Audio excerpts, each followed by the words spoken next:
You used to make friends without trying. You remember how it happened. Someone sat next to you in class. You showed up to the same practice every Tuesday. Proximity did the work and you never thought about it. Now you are 30 or close to it, and you cannot remember the last time you made a real friend. Not an acquaintance, not a work contact, a real one. And the strangest part? Nobody warned you this was coming. This is not a personal failure. It is not a sign that something is broken in you. What is happening to your social life right now is one of the most well-documented and least discussed transitions in adult psychology. And once you understand the mechanism, your experience of loneliness starts to make a different kind of sense. In 1954, a sociologist named Leon Festinger published a landmark study on how friendships actually form. He tracked residents in a housing complex and mapped which people ended up close. The results surprised everyone. It was not shared values. It was not personality. It was physical proximity and repeated unplanned interaction. The people who became friends were the ones who kept bumping into each other. Festinger called this functional distance, and for the first 2.5 decades of your life, your entire world was engineered to create it. School did this automatically. Sports teams did it. Dormitories did it. Even your first job did it. You were surrounded by people your age, thrown into shared experiences you did not choose, and forced into enormous repeated stretches of time together. Friendship was very nearly inevitable. You did not build those friendships. Your environment built them for you. Then something shifted. You graduated. You moved. You changed jobs. Suddenly, the machinery that had been silently manufacturing your social life for 20 years just stopped. No one announced it. You just slowly noticed that getting together required calendars, that new people stayed surface level, that even old friends felt further away, even when nothing had happened between you.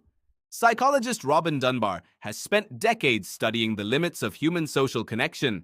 His research suggests your brain can maintain roughly 150 relationships at once, with only about 5 in that innermost circle of genuine closeness. But Dunbar also found something darker. Without regular in-person contact, relationships decay fast. Miss 6 months of real contact and someone quietly drifts from your inner circle.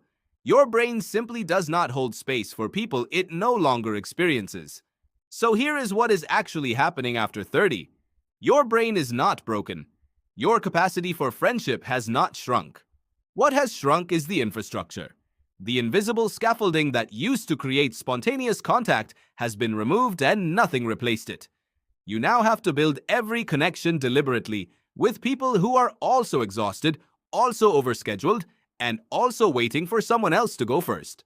Researcher Julianne Holt-Lundstad at Brigham Young University studied what happens when this disconnection sets in.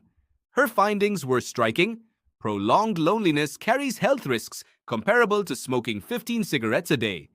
Your nervous system registers social isolation as a threat, not metaphorically, literally. Your body treats disconnection the same way it treats physical danger. This is why the loneliness that starts in your late 20s does not just feel sad. It feels like something is wrong at a cellular level. Because according to your ancient wiring, something is. You evolved in small tribes where isolation meant death. Your brain still runs that same threat detection software. It just has no idea that you are perfectly safe, just busy. Here is the counterintuitive part. The solution is not to try harder to feel connected. It is to stop waiting for the conditions you remember. Those conditions are gone.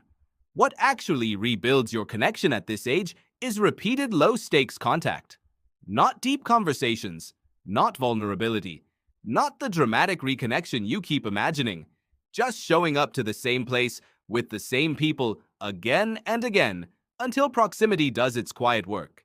The same mechanism Festinger identified still works.